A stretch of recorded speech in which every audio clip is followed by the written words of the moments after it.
So hello guys, welcome to my channel of Diksha Khandelwal. Guys, आज हम करेंगे prevention of money laundering act 2002। ठीक है गाइस, मैंने एक चीज़ नोटिस करी कि बहुत सारी जगह prevention of money laundering act पढ़ाया हुआ है। अब बहुत सारी यूट्यूब के अंदर देखेंगे, चैनल्स पे बहुत सारी जगह ये पढ़ाया हुआ है। बट जो एक चीज़ मुझे मिसिंग लगी वो ये थी कि उस एक्ट को इस तरीके से पढ़ाया नहीं गया कि वो याद हो जाए, या फिर इस फॉर्मेट में कि वो एग्ज़ाम में काम आए। चाहे आपका रिटर्न एग्ज़ाम हो, चाहे आपका एमसीक्यू एग्ज़ाम हो, बट किसी चीज़ को पढ़ने का मतलब तो तभी रह जाता है जब वो याद हो। And I also believe in this concept. तो इसी वजह से मैंने ये जो चैनल है ये स्टार्ट किया है to make you remember things, not just to teach you but make you remember stuff. Okay, I believe that is the help all of us need. Even I struggled when I was in college, and I think that you all must be struggling. All right. सो अब हम start करते हैं prevention of money laundering act, और हम इसको कुछ series में करेंगे, चंक्स में करेंगे, हम इसको एक साथ नहीं करेंगे, बल्क में। सो गाइज, आप देख रहे होंगे कि मैंने एक डॉक्यूमेंट निकाला है। इट्स अ गवर्नमेंट डॉक्यूमेंट, आपको आराम से इंटरनेट पे मिल जाएगा ये डॉक्यूमेंट। ऐसा कुछ भी नहीं है इस डॉक्यूमेंट में जो मैंने कहीं अलग से निकाला है। बट हाँ, दिस इज़ द डॉक्यूमेंट जो कि काफ़ी अच्छा लगा मुझे। अलॉन्ग विद दैट हम जो अपना बेयर एक्ट है वो भी रेफ़र करेंगे। ठीक है, सो हम दोनों को साइमल्टेनियसली रेफर करते हुए चलेंगे, सो दैट हमारे कॉन्सेप्ट्स जो हैं वो क्लियर हो जाएं। All right, and if you want तो हम साथ साथ में नोट्स भी बना सकते हैं, but of course that is your discretion कि आपको जो लगता है इंपॉर्टेंट हम वैसे करेंगे। ठीक है, सो सबसे पहले हम स्टार्ट करते हैं, what is prevention of money laundering act. Okay, so prevention of money laundering act कब इनैक्ट हुआ है? 2002 के अंदर। सो पहली चीज़ तो ये हो गई, याद हो गया। अगर हमारे पास कोई क्वेश्चन आता है, चाहे आप यूजीसी नेट की प्रिपरेशन कर रहे हैं, चाहे सीबीआई एपीपी की प्रिपरेशन कर रहे हैं, चाहे आप किसी पीपी एपीपी यूपी की प्रिपरेशन कर रहे हैं, कहीं भी आप इस एग्ज़ाम को मतलब इस कॉन्सेप्ट को अगर देखेंगे तो आपको ये सारी चीज़ें याद करनी होगी। सबसे पहले हमने देखा कि कब का है, 2002 का है। ठीक है, prevention of money laundering act. आगे चलते हैं, when did prevention of money laundering act come into force? तो ये एक छोटा सा क्वेश्चन हो गया, कब आया भाई? Prevention of money laundering act 2002 के अंदर आया, फोर्स के अंदर 1 जुलाई 2005। 1 जुलाई 2005 में ये जो एक्ट है वो इट केम इनटू फोर्स। ठीक है, 2005 के अंदर। And it was amended bye prevention of money laundering amendment act in 2009। तो 9 के अंदर इसको अमेंड भी किया गया। एक्ट कब का दिखा रहा है? 2002 का। फोर्स में कब आया? 2005 में। और अमेंडमेंट कब हुआ? 2009 में। ठीक है, this is something worth mentioning. मैं आपको बेयर एक्ट भी दिखा देती हूँ, सो दैट आपको तसल्ली हो जाएगी, भाई कुछ गलत तो नहीं पढ़ाया जा रहा है हमें। ठीक है, सो बेयर एक्ट के अंदर मैंने देखा कि ओके, सो बेयर एक्ट में prevention of money laundering act 17 जनवरी 2003 के अंदर ये आया था। मतलब ये बेसिकली इसको असेंट मिला था, और 2005 के अंदर ये इन्फोर्स हुआ था। ये दिख रहा है आपको, 2005 में इन्फोर्स हुआ था, और 2003 के अंदर क्या हुआ था, ये एक्ट आया था। ऑलराइट, अब हम आ जाते हैं, दिख रहा है आपको ये डेट, 1 जुलाई 2005। 1 जुलाई 2005, तो ये वाली जो डेट है वो है कब ये एक्ट जो है वो इन्फोर्स हुआ था। ओके ओके, फिर हम आते हैं आगे। Does the act extend to whole India? Yes, अब तो सारे एक्ट आपको पता है, सारे act extend to whole India है। ठीक है, including the state of Jammu Kashmir. तो ये हमारे पास कॉन्सेप्ट क्लैरिटी आ गई। ठीक है, फिर हम आगे आ जाते हैं, जस्ट अ सेकेंड। हाँ, I hope it's visible to you. So इसके बाद हम आ जाते हैं, what is the object of enactment of the prevention of money laundering act. तो प्रियम्बल के अंदर क्या लिखा हुआ है? प्रियम्बल में अगर मैं आके देखूँ तो प्रियम्बल का जो पार्ट है वो ये है, act to prevent money laundering to provide confiscation of property derived or involve in money laundering and for matters connected therewith an incidental thereto. ठीक है, तो हमारा जो तरीका है वो क्या है पढ़ने का, वहाँ से हम क्वेश्चन उठाएंगे, आंसर भी वहाँ से पढ़ लेंगे, और थोड़ा सा बेयर एक्ट से भी पढ़ लेंगे, सो दैट हमारे पास ना कॉन्सेप्चुअल क्लैरिटी और दूसरा sense of understanding of bare act as well. ठीक है, तो यहाँ पे क्या हुआ, इसका ऑब्जेक्टिव क्या होता है प्रियम्बल के अंदर।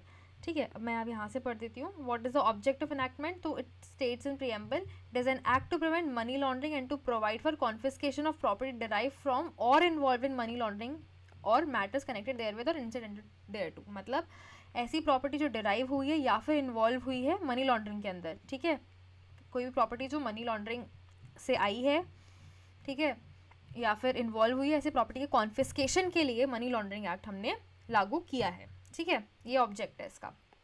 Cool, I hope you are understanding. अब मैं इसके बाद आगे बढ़ती हूँ, तो मेरा ये क्वेश्चन भी क्लियर हो गया। ठीक है, फिर मैं आ जाती हूँ, what agency administer the prevention of money laundering act. तो अब ये छोटी छोटी चीज़ें हैं जो हमारे यहाँ इंपॉर्टेंट हैं। कौन कौन एडमिनिस्टर कर रहा है मनी लॉन्ड्रिंग एक्ट को, ठीक है। So directorate of enforcement under department of revenue, तो अपनी ईडी का नाम सुना होगा, it's that. Prevention of money laundering को कौन एडमिनिस्टर कर रहा है, directorate of enforcement under department of revenue. तो एक चीज़ और हो गई कि ईडी जो है वो कौन से डिपार्टमेंट में आती है, ED comes under department of revenue. थोड़ा सा अंडरस्टैंडिंग लगाइए, रेवेन्यू के डिपार्टमेंट के अंदर क्यों आएगी, क्योंकि पैसे की बात चल रही है, ठीक है, तो उसके अंदर आएगी। रेवेन्यू डिपार्टमेंट किसके अंडर आता है, मिनिस्ट्री ऑफ फाइनेंस। सिंपल सी चीज़ है कि फाइनेंस मिनिस्ट्री है, ठीक है। फिर मैं अगर आगे आ जाती हूँ तो उसमें डिपार्टमेंट ऑफ रेवेन्यू है। फिर मैं अगर उसके आगे आ जाती हूँ तो क्या आएगा, ईडी आ जाएगा। ईडी के अंडर कौन सा एक्ट है, ईएमएलए, ठीक है, तो उसको एडमिनिस्टर कर रहा है ये। अब मैं आगे आ जाती हूँ नेक्स्ट क्वेश्चन पे। हमने कितने के, हमने 5 क्वेश्चन कंप्लीट कर लिए हैं। अब मनी लॉन्ड्रिंग क्या है, तो गाइस जिसका पेपर है you know objective subjective paper है उनके लिए चीज़ हो जाएगी कि मनी लॉन्ड्रिंग क्या है। गोल है of a large number of criminal activities to generate profit for individual or group that carries out the act. Money laundering क्या है, is a processing of these criminal proceeds to disguise their illegal origin, ठीक है। illegal arms sale, smuggling या फिर other organise crime जो होते हैं वो होते हैं मनी लॉन्ड्रिंग के थ्रू, ठीक है। Embezzlement, trading, bribery, computer fraud schemes can also produce large profit and create incentives to legitimise the ill gotten gains through money laundering. तो देखो पैसा तो कहीं से भी आ सकता है, ठीक है। मनी लॉन्ड्रिंग क्या है, लॉन्ड्रिंग का मतलब ही होता है धोना, ठीक है। हम बोलते हैं ना कपड़ों को लॉन्ड्री में दे, लॉन्ड्री का मतलब ये किसी चीज़ को धोना। तो पैसा कहीं से भी आए, किसी भी गलत मीन्स से आए, चाहे आप फ्रॉड करके कमाएं, चाहे आप चोरी करके कमाएं, चाहे आप एक्सटॉर्शन करें, चाहे आप ट्रैफिकिंग करें, चाहे आप स्मगलिंग करें, whatever is the way, but you have to clean that money because it did not come from the legitimate source, ठीक है। तो उस प्रोसेस को ही मनी लॉन्ड्रिंग कहते हैं, ठीक है। सो डर्टी मनी, वही सेम चीज़ जो मैंने आपको बताया। डर्टी मनी क्या है, जो भी इलेजिटिमेट मीन से पैसा आया वो सब डर्टी मनी है, ठीक है। ऐसा नहीं है पैसे के ऊपर मिट्टी लग गई है, that's not a dirty money. Dirty money का मतलब होता है इलेजिटिमेट मीन से आई हुई money. Money laundering is the process of conversion of such proceeds of crime the dirty money to make it appear legitimate money. तो जो proceeds of crime है, जो मतलब गंदा पैसा है, उसको साफ करने की प्रोसेस को ही मनी लॉन्ड्रिंग कहते हैं। ऑलराइट, मैं एक बार वापस बैर एक्ट पर विजिट कर लेती हूँ। उसके बाद हम आ जाते हैं शॉर्ट टाइटल कमेंसमेंट। हमने देखा कि होल ऑफ इंडिया पे है ये, ठीक है। ऑफिशियल गैजेट नोटिफिकेशन, ठीक है। डेफिनेशन पे अब हम आएंगे, अलग अलग डेफिनेशन को अलग अलग क्वेश्चन के थ्रू हम जो है वो देखेंगे, सो दैट हमें अंडरस्टैंडिंग हो, हम कंफ्यूज ना हो और हमें ऐसा ना लगे कि हम ओवरवेल्म ना हो जाएं कि माय गॉड इतना सारा क्या हो गया है, ठीक है। हाँ, उससे पहले मैं एक छोटी सी चीज़ और बता देती हूँ। देखो मनी लॉन्ड्रिंग में ना 10 चैप्टर्स हैं, ठीक है। 10 चैप्टर्स हैं और आई गेस 75 इसमें सेक्शंस हैं, बीच में कुछ कुछ सेक्शंस हटा दिए गए हैं, ठीक है। अब ना मनी लॉन्ड्रिंग के अंदर 3 स्टेजेस आती हैं, प्लेसमेंट, लेयरिंग और मनी लॉन्ड्रिंग। तो पैसे को प्लेस करते हो आप कहीं, ठीक है, फिर उसकी लेयरिंग करते हो, उसको अलग अलग लेयर्स में कन्वर्ट करते हो ताकि दिखे ना कि कहाँ से आया, और फिर फाइनली मनी लॉन्ड्रिंग होती है, ठीक है। ये चैप्टर्स हैं यहाँ पे। ऑफेंस ऑफ मनी लॉन्ड्रिंग क्या होता है, पनिशमेंट ऑफ मनी लॉन्ड्रिंग के बारे में दिया हुआ है, अटैचमेंट, एडजुडिकेशन, कॉन्फिस्केशन के बारे में दिया हुआ है, ठीक है। एंड सर्च, सर्वे, ईडी की पावर, समन एंड ये सब चीज़ों के बारे में दिया हुआ है, अथॉरिटीज़ के बारे में दिया हुआ है। सो ये सारी चीज़ें हम आने वाले आगे सीरीज़ में और वीडियोज़ में पढ़ेंगे। मैंने आपको ये थोड़ा सा इसलिए बताया हल्का सा ओवरव्यू देने के लिए, सो दैट आपको थोड़ी सी अंडरस्टैंडिंग में प्रॉब्लम ना हो, राइट। फिर मैं आगे आ जाती हूँ वापस से अपने क्वेश्चन वाले क्वेश्चन बैंक पे। आई होप आपको ईजी हो रहा होगा ये चीज़ें समझने के लिए। And how does money laundering takes place. तो देखो मनी लॉन्ड्रिंग कैसे की जाती है। Money launderer who is holding the money generated from criminal activities introduce the illegal funds into financial system. This might be done by breaking up large amount of cash into less conspicuous smaller sum which are deposited directly into bank account, or by purchasing a series of instruments such as check, bank drafts, etc., which are then collected and deposited into one or more accounts at another location. तो placement, layering, कितनी चीज़ें, 3 चीज़ें आती हैं, placement, layering और integration, ठीक है। Money laundering की प्रोसेस है ये। पहली तो प्लेसमेंट है, जिसमें मनी लॉन्ड्रर जो है वो क्या करता है, जिसके पास पैसा होता है वो ठिकाने लगाता है बेसिकली पैसों को, अलग अलग जगह इन्वेस्ट करता है, ये सब करता है, ठीक है। सेकंड स्टेज में क्या करता है, लेयरिंग। लेयरिंग में क्या होता है, कि कंटिन्यूस कन्वर्जन करता है पैसों का, मतलब बेसिकली मैंने पहले किसी चीज़ को ठिकाने लगाया, ठिकाने लगाने के बाद इतना ज़्यादा मैंने वहाँ से लोगों को बोला कि चलो सब लोग आओ यहाँ से, जाओ आओ जाओ, इतने सारे लोग आना जाना गया, मतलब पैसे को मैंने बहुत सारी जगह भेजा, सो दैट पता ही ना चल पाए कि आया एग्जैक्टली कहाँ से है ये, ठीक है। इंटीग्रेशन क्या है, सब सक्सेसफुली प्रोसेस कर लेते हो दोनों स्टेजेस के अंदर, तो आप फंड जो है वो लेजिटिमेट इकोनॉमी में पहुंच जाता है और इंटीग्रेट हो गया, अब आप आराम से कुछ भी खरीदो, लग्जरी कार खरीदो, चाहे कुछ भी खरीदो, doesn't matter, right. The above three steps may not always follow each other. At times, illegal money may be mixed with legitimate money even prior to placement in financial system. In certain cash-rich businesses like casinos, gambling, real estate, the proceeds of crime may be invested without entering the mainstream financial system at all. So, illegal activities ही बहुत ज़्यादा चलती है underground में, तो ये सारे जो पैसे हैं वहाँ पे भी तो लगते हैं, पैसा तो वहाँ पे भी लग रहा है, ठीक है, भले ही वो लेजिटिमेट हो या ना हो, दैट डजंट मैटर, बट वो पैसा तो लग रहा है ना वहाँ पे, अब वो कहाँ से आ रहा है, यहीं से आ रहा होगा, लेजिटिमेट मीन से मोस्टली वहीं से आता है, ठीक है, there is no surety about it but mostly यहीं से आता है, राइट। उसके बाद हम आते हैं what has been the international response to tackle money laundering. तो अब देखो एक छोटा सा ना छोटी छोटी चीज़ें जो आपके सब्जेक्टिव और ऑब्जेक्टिव दोनों में आ सकती है, ठीक है। ऑब्जेक्टिव में आपको लाइन एक आ जाएगी, ठीक है, कि G7 से कुछ रिलेशन है या नहीं है, kind of this. In response to mounting concern over money laundering, Financial Action Task Force on Money Laundering (FATF) was established by G7 Summit in Paris in 1989. So guys, देखो एक चीज़ तो आपको क्लियर हो गया है कि मनी लॉन्ड्रिंग जो है वो कोई नेशनल फिनोमेना नहीं है, इट्स इंटरनेशनल फिनोमेना, ठीक है, सब जगह हर कोई मनी लॉन्ड्र कर रहा है, ठीक है। तो फाइनेंशियल एक्शन टास्क फोर्स जो है उसने क्या स्टैब्लिश किया था, फाइनेंशियल एक्शन टास्क फोर्स जो है वो G7 समिट इन पेरिस 1989 के अंदर स्टैब्लिश हुआ था, FATF, to develop coordinated international response, ठीक है, this is something which is important.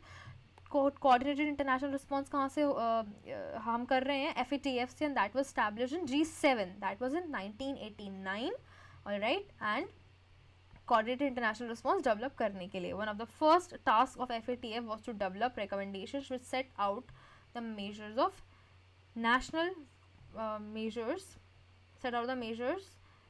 national government should take to implement effective anti money laundering programs. So national basically her country को क्या क्या measures लेने चाहिए वो FATF कि हमने establish किया था G7 के अंदर, तो हम क्योंकि it's an international phenomena, that's very clear, ठीक है। आगे आते हैं what steps have been taken by government of India to tackle the menace of money laundering। अब इंडिया में क्या क्या चीज़ें हुई, ठीक है, इस चीज़ में क्वेश्चन आ सकता है जो सब्जेक्टिव पेपर दे रहे हैं उनके एग्जाम में भी और जो ऑब्जेक्टिव पेपर दे रहे हैं उनके एग्जाम में भी, ठीक है। अभी हम वापस से बेयर एक्ट पे आएंगे गाइस, बट अभी हम जो पढ़ रहे हैं वो थोड़ा सा थ्योरी है। Government of India is committed to tackle the menace of money laundering and has always been part of global efforts in this direction. India is a signatory to following United Nations Convention which deals with the anti-money laundering, counterfeiting, the financing of terrorism, International Convention for the suppression of financing of terrorism, United Nations Convention against transnational organized crime and United Nations Convention against corruption। तो ये तीन चीज़ें हैं जिसका India signatory है for anti money laundering. क्या क्या है, international convention for suppression of financing of terrorism financing, transnational organise crime, corruption, ठीक है। पहले टेररिज्म को रोका, फिर ट्रांसनेशनल क्राइम को रोका, फिर उसके बाद करप्शन को रोका, ठीक है।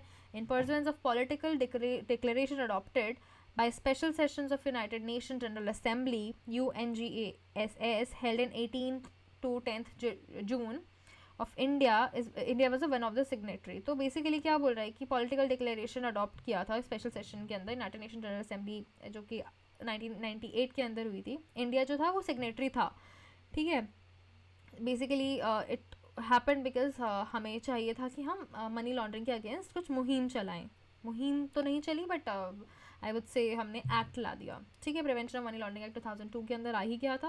Act was substantially amended by way of enlarging its scope in 2009 by enactment of prevention of money laundering amendment act 2009। So guys देखो चीज़ें धीरे धीरे इवॉल्व होती हैं। हम हमने शुरुआत करी थोड़े कम से, फिर हमने थोड़ा सा उसका स्कोप वाइडन किया, क्राइम्स थोड़े डिफरेंट लेवल पे बढ़ने लगे, तो वी फाउंड किया हमें चीज़ें और बेटर स्केल पे ले जानी चाहिए, ऑलराइट। फिर मैं आ जाती हूँ आगे। I think it's not visible to you guys, is it? Just a second, okay, yeah. So हाँ, अब आगे मैं आ जाती हूँ what is the offence of money laundering. अब मनी लॉन्ड्रिंग होता क्या है? अब हमें यहाँ से हम देखो, आपको दिख रहा होगा सेक्शंस, इधर से हम बेयर एक्ट को भी साथ में रेफर करते हुए चलेंगे सो दैट आप लोगों को प्रॉब्लम ना हो, राइट। हाँ, so what is offence of money laundering? Money laundering section 3 के अंदर दिया हुआ है कि मनी लॉन्ड्रिंग होता क्या है, मैं किस चीज़ को मनी लॉन्ड्रिंग मानने वाली हूँ, ठीक है। मनी लॉन्ड्रिंग को अब देखो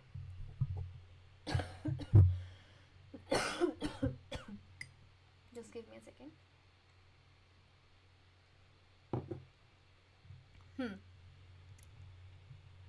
मनी लॉन्ड्रिंग क्या है? Whosoever directly or indirectly attempts to indulge or knowingly assist or knowingly is a party or is actually involved in any process or activity connected with the proceeds of crime and projecting it as untainted property shall be guilty of offence of money laundering. तो money laundering का मतलब क्या है? Money laundering का मतलब है कि जो भी क्या ऑफेंस कब हुआ है, जब कोई भी इंसान अपनी जो प्रॉपर्टी है उसको जो डर्टी मनी से आई है पर उसको आप दिखाने की कोशिश कर रहे हो कि नहीं नहीं ये तो यू नो लेजिटिमेट प्रॉपर्टी है, ये मेरी सैलरी से आई है या व्हाटएवर, वो दिखाने की कोशिश कर रहे हो, तो वहाँ offence of money laundering commit होता है। बट मैं आपको बता देती हूँ कि for MCQ exam this is not sufficient, ठीक है। बट हमें पता चल गया कि what is the offence of money laundering जो है उसका जो जवाब है वो सेक्शन 3 में कि मनी लॉन्ड्रिंग है क्या। तो मैं जाऊँगी अब सेक्शन 3 पे और मैं आपको यहाँ पे दिखाऊंगी कि मनी लॉन्ड्रिंग है क्या। ये हमने देख लिया, डायरेक्टली इनडायरेक्टली इन्वॉल्व होता है, ठीक है, नोइंगली असिस्ट करता है किसी को किस चीज़ में। अब यहाँ पे इंपॉर्टेंट है concealment, possession, acquisition, use, projecting as untainted property, claiming as untainted property, ठीक है। Person shall be guilty of offence if such person is found to have directly or indirectly attempt to indulge or knowingly assisted or knowingly party of actually involved। तो किस में है? पहले आप इसको याद कर लीजिए, CPA UPC, CPA UPC, सबसे पहले CPA UPC, ठीक है। UPSC मैं बता देती बट UPSC है नहीं, सो CPA UPSC, ठीक है। CSAT और UPSC पहले ऐसे याद कर लीजिए, फिर याद कर लीजिए CPA और UPC, CPA और UPC, CP UPAC ऐसे कर लीजिए, CP UPAC, ठीक है। तीन चीज़ें हो गई, concealment, possession, use, concealment, possession, use, projecting of unattended property, ठीक है, एक्विजिशन और क्लेमिंग एज अनटेंटेड प्रॉपर्टी। किसी प्रॉपर्टी को अनटेंटेड प्रोजेक्ट करना और क्लेम करना कि अनटेंटेड है पर वो टेंटेड है, ठीक है। The process or activity connected with the proceeds of crime is a continuing activity and continues till okay, so हम एक चीज़ और देखेंगे कि मतलब हम कब तक मानते हैं कि वो कंटिन्यू है, ठीक है। सो कंटिन्यू कब तक मानेंगे? जब तक कि आप उससे बेनिफिट ले रहे हो और जब तक आप उससे बेनिफिट लेना स्टॉप ना कर दो, ठीक है। मतलब कंटिन्यू कब मानते हैं कि यार आपको बेनिफिट आप ले रहे हो तो मानेंगे। मेरे पास एक कार थी, जो कार थी वो कहाँ से आई? वो आई मेरे पास मान लीजिए मैंने स्मगलिंग करी, ठीक है, वहाँ से वो कार आई। अब वो जो कार जो मेरे पास आई है और जो मैं स्मगलिंग करके ख़रीद कर लाई हूँ, उस पैसे से मैंने कार तो खरीदी बट जब तक मैं उसको यूज़ करती रहूँगी तब तक क्या हुआ है? कंटेनिंग एक्टिविटी है, because I am continuously using it, ठीक है। जब मैं जिस दिन रोक दूँगी उस दिन ये माना जाएगा कि मैंने स्टॉप कर दिया यूज़ ऑफ दैट मनी, ठीक है। फिर मैं आ जाती हूँ नॉलेज ऑफ मेंसरी यहाँ पे होना इंपॉर्टेंट है। When person is treat like person कब गिल्टी माना जाएगा? जब नॉलेज और मेंसरिया दोनों हो, ठीक है। तो मेंसरिया है यहाँ पे, ठीक है, और इंटेंशन भी होना चाहिए आपका। अब मैं आगे वापस आ जाती हूँ अपने क्वेश्चन बैंक पे, ठीक है। अब मैं आगे आती हूँ, यहाँ पे क्या बोल रहा है? What are the proceeds of crime. मैंने आपको बताया था कि हम जो है डेफिनेशन ऐसे नहीं पढ़ेंगे, डेफिनेशन हम क्वेश्चन बाय क्वेश्चन पढ़ेंगे सो दैट हमें ना चीज़ें याद हों। अब ऐसे उठा के मैं सारी डेफिनेशन बढ़ा दूँ गाइज ये है ये है ये है, तो वो कचरा दिमाग में कुछ तो जाएगा नहीं, मुझे पता है बिल्कुल भी नहीं जाएगा। That will be a futile exercise to do. पहले तो ये देख लेते हैं हम कि प्रोसीजर ऑफ क्राइम दिया क्या है। सेक्शन 2 सब क्लॉज 1 यू में दिया हुआ है, ठीक है। 2 सब क्लॉज 1 यू में क्या दिया हुआ है? प्रोसीजर ऑफ क्राइम, ठीक है। जो UGC नेट टाइप के एग्जाम्स होते हैं जिसमें इस टाइप के क्वेश्चन आते हैं तो वो वहाँ पे ये हो जाएगा कि भाई कौन से सेक्शन में है, यू नो, बहुत से जुडिशरी के अंदर आते हैं ऐसे क्वेश्चन इसमें सेक्शन नंबर पूछा जाता है। 2(1)(u) में क्या है? Procedure of crime, important definition है, ठीक है। प्रोसीजर ऑफ क्राइम का मतलब क्या होता है? कोई भी प्रॉपर्टी जो डिराइव्ड हुई है, ऑब्टेन हुई है, डिराइव या ऑब्टेन हुई है directly or indirectly by any person or result of criminal activity relating to scheduled offence or the value of any such property, okay. तो शेड्यूल्ड ऑफेंस से कोई भी प्रॉपर्टी जो डराइव हुई है उसको कहते हैं हम proceeds of crime, directly indirectly, ठीक है, ऑब्टेन हुई है या ड्राइव हुई है, डिराइव हुई है, डायरेक्टली इनडायरेक्टली ऑब्टेन हुई है या डिराइव हुई है, तो डिराइव, ऑब्टेन, डायरेक्टली, इनडायरेक्टली, ठीक है, result of what, criminal activity relating to schedule offences, ठीक है। शेड्यूल ऑफेंसेस कौन से हैं, जो हमारे शेड्यूल 1 में दिए हुए हैं, ठीक है, बहुत सारे ऑफेंसेस दिए हुए हैं उसमें, सेक्शन 1U के अंदर आता है, ठीक है। अब शेड्यूल ऑफेंस क्या होते हैं, कूल, इसको आ जाते हैं अब हाँ आगे पढ़ने। सेक्शन 21Y में दिया हुआ है शेड्यूल ऑफेंस, ठीक है। अब एक एक डेफिनेशन क्लियर हो रही है। प्रोसीजर ऑफ क्राइम 21U में था, शेड्यूल ऑफेंस किस में है, offence listed in the schedule of prevention of money laundering act 2002 are schedule offences. Simple सी चीज़ है, जो शेड्यूल में लिस्टेड है वो शेड्यूल ऑफेंसेस हो गए। इसमें क्या क्या लिस्टेड है, जैसे मैं बता देती हूँ आपको, UAPA एक्ट है, स्मगलिंग का एक्ट है, narcotic psychotropic drug substances act है, एंड बहुत ही सारे एक्ट्स हैं मतलब उसके अंदर। तो मैं उसको आपको उसकी लिस्ट भी एक बार दिखा दूंगी, ठीक है। With the amendment in Act 2009, larger number of offences have been included in the schedule of the Act. Schedule offences are divided into 3 part: Part A, Part B, Part C. Part A जो है उसमें serious offences आते हैं, जैसे जो nation waging war से against है, waging war against the nation, circulation of fake Indian currency notes, offence related to NDPS, ठीक है। इसमें और कोई मॉनेटरी लिमिट नहीं है यहाँ पे कि कौन और मतलब कितने का ऑफेंस होना चाहिए तब आप इसके अंदर आओगे, नहीं। ए के अंदर जो कौन से ऑफेंस है जो कि बहुत ज़्यादा सीरियस नेचर के हैं। बी में क्या है, बी के अंदर लिमिट है, offences part B of schedule value है 30 लाख या उससे ज़्यादा। पार्ट सी के अंदर है ट्रांस बॉर्डर क्राइम्स है and is vital step in tackling money laundering across international boundaries. तो पार्ट सी में इंटरनेशनल आते हैं। पार्ट डी के अंदर कौन से आते हैं, पार्ट डी के अंदर वो शेड्यूल ऑफेंसेस आते हैं जो कि 30 लाख या उससे ज़्यादा है, ठीक है। और पार्ट ए के अंदर कोई भी मॉनेटरी लिमिट डिफाइंड नहीं है, that's very clear I guess. But हाँ किस में था, 21Y में है शेड्यूल ऑफेंस। और 21U में क्या है, 21U के अंदर है हमारा, बोलिए बोलिए बोलिए बोलिए, 21U के अंदर है हमारा क्या है, मैंने दिखा दिया है अभी, प्रोसीजर ऑफ क्राइम है, ठीक है। फिर हम आगे आ जाते हैं क्वेश्चन नंबर 13 के अंदर, व्हाट इज प्रेडिकेट ऑफेंस, ठीक है। Every schedule offence is a predicate offence.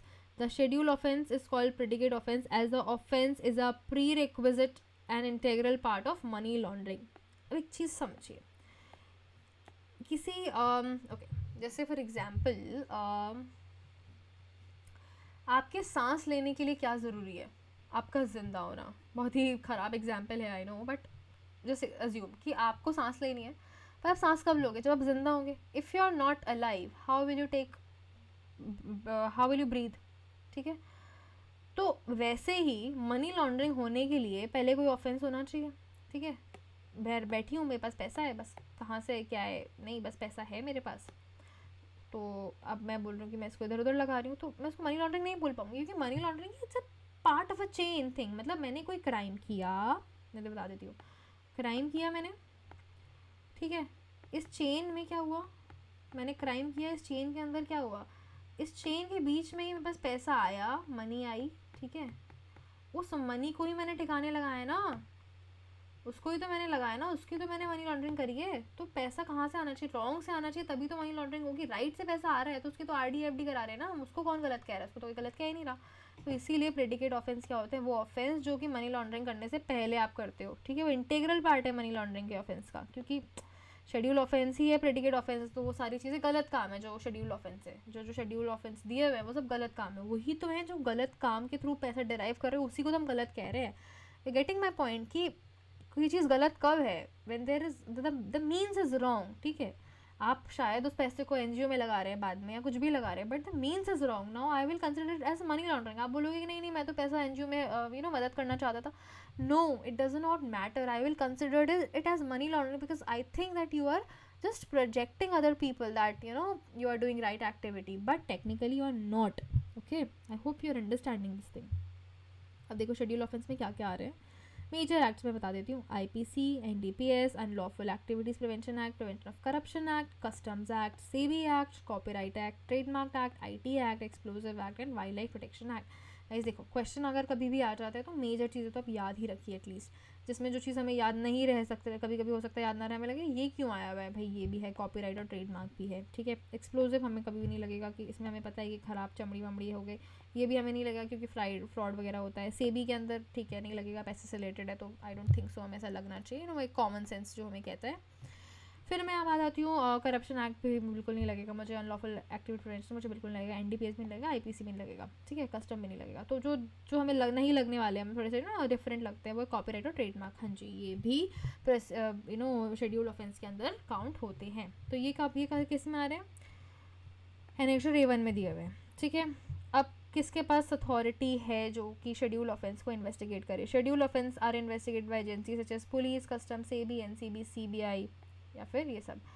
Police के पास है, कस्टम के पास है, सेबी के पास है, एनसीबी के पास है, सीबीआई के पास है, सबके पास पावर है कि वो क्या कर सकते हैं, वो इन्वेस्टिगेशन कर सकते हैं। Who can investigate case of money laundering? अब देखो, अभी ना हमने देखो ये सारे क्वेश्चंस पढ़े, इन्वेस्टिगेशन कौन कर पाएगा, ठीक है। Who can investigate schedule offence, money laundering का केस नहीं, शेड्यूल ऑफेंस की बात है, ठीक है। क्या क्या होते हैं शेड्यूल ऑफेंसेस, फिर मैंने देखा कि प्रेडिकेट ऑफेंस क्या होता है, फिर मैंने देखा कि शेड्यूल ऑफेंस में क्या क्या आ रहा है, किस टाइप के होते हैं, प्रोसीड्स ऑफ क्राइम क्या होता है ना, मैंने सारी चीज़ें देखी। अब मैं आगे आ जा रही हूँ कि इन्वेस्टिगेशन कौन करे।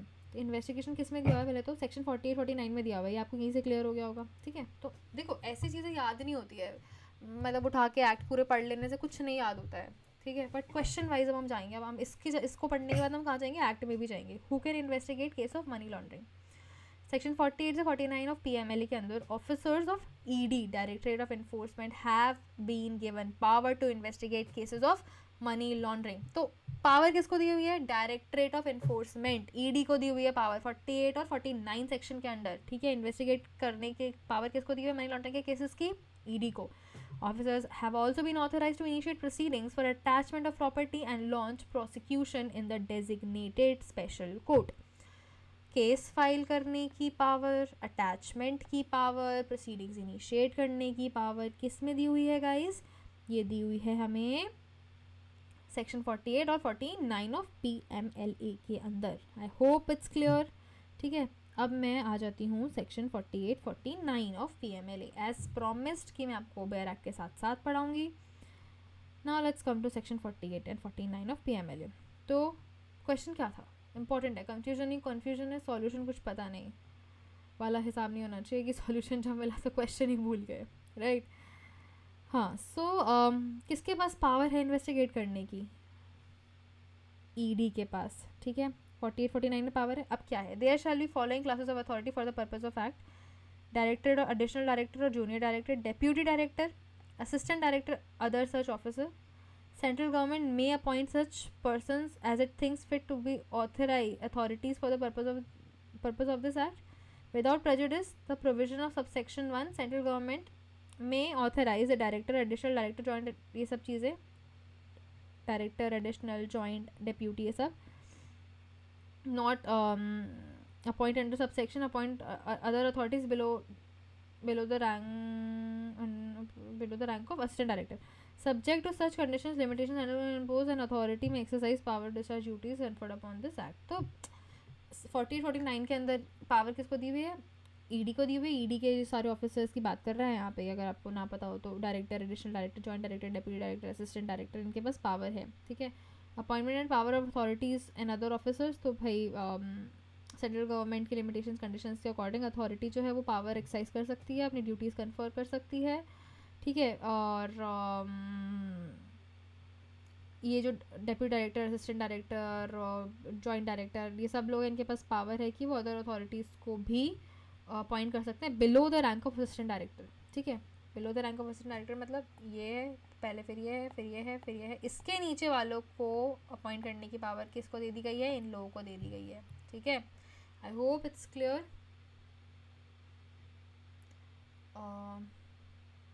आई गेस आपको ये विजिबल नहीं था, आई एम सॉरी गाइस, इतनी देर से मैंने पढ़ दिया।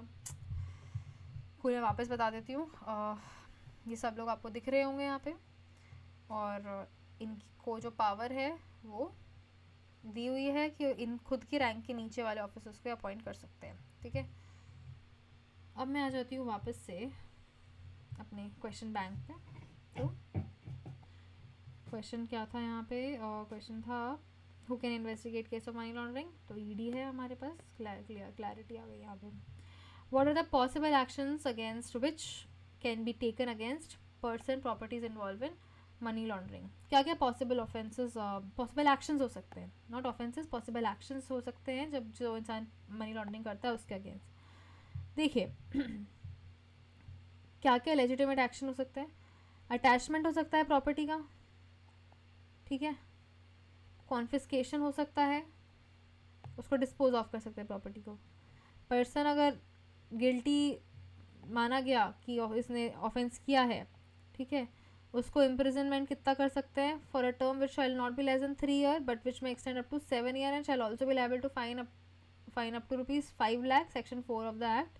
When the scheduled offence is committed under narcotic psychotropic, the punishment shall be imprisonment for a term which shall not be less than 3 years but which may extend to 10 years and fine up to 5 lakh, ठीक है।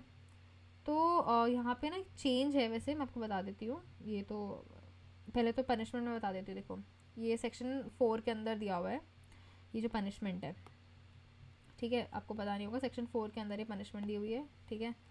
कितनी punishment है? सारे offences के अंदर 3 से 7 साल की पनिशमेंट है और वहाँ फ़ाइन हटा दिया गया। पहले फ़ाइन की लिमिट थी, ठीक है, अब कोई अप टू नहीं है। पहले तो चीज़ ये ध्यान रखिए कि अप टू नहीं है अब वाले बेयर एक्ट के अंदर, ठीक है। दूसरा एनडीपीएस के अंदर, स्पेशली एनडीपीएस के अंदर जो पनिशमेंट है वो 10 लाख तक हो गई है। This is something that we need to learn, ठीक है। एंड आई गेस वहाँ भी मेरे ख्याल से फ़ाइन हट गया है। Let me check just once. Section 4, where is section 4? Section 4.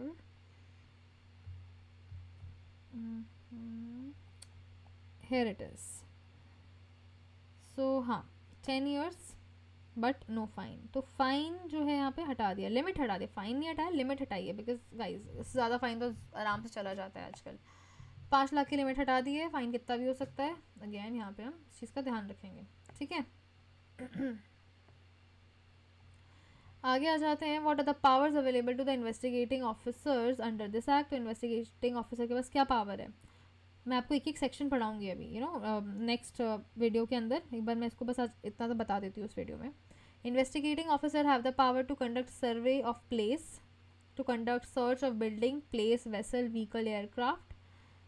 Survey conduct करने की पावर है, सर्च सीजर की पावर है, पर्सनल सर्च कर सकते हो आप, ठीक है, सेक्शन 18 में। Summon and record the statement of person concerned. Summons वगैरह जो है वो आप भेज सकते हो, ठीक है। अरेस्ट कर सकते हो accuse of committing offence section 19 के अंदर। प्रोविजनली अटैच कर सकते हो property suspected to be derive from the proceeds of crime, ठीक है। तो सेक्शन 16, 17, 18, 19, 50, 5 इन सब के अंदर क्या है? पावर है, ठीक है, इन्वेस्टिगेटिंग ऑफिसर्स को, ठीक है। अभी मैं एक एक सेक्शन पे जाके आपको एक एक सेक्शन अच्छे से क्लियर करवाऊंगी, ठीक है। एंड आई थिंक इसमें भी क्लियरली दिया ही हुआ है। Still I'll make it clear to you so that it won't be difficult for you guys to learn and understand. तब तक के लिए मिलते हैं नेक्स्ट वीडियो में। एंड आई होप आप चैनल को सब्सक्राइब करेंगे और लाइक करेंगे। ऑल्दो आई डोंट अंडरस्टैंड कि ये बोलना क्यों पड़ेगा, बट हाँ, तो आप लाइक करिए, सब्सक्राइब करिए सो दैट आपको कॉन्स्टेंटली अपडेट्स आ जाएँ। एंड जो भी मैं आपको पढ़ाऊँगी अब से वो चीज़ें इसी तरीके से पढ़ाई जाएगी कि आपको याद हो जाए। आपका सपोर्ट काफ़ी रिक्वायर्ड है so that I will get the motivation to make more videos. Bye bye. And please write in the comment section if you want कोई पर्टिकुलर चैप्टर या कोई particular concept, I will do that as well. Bye bye.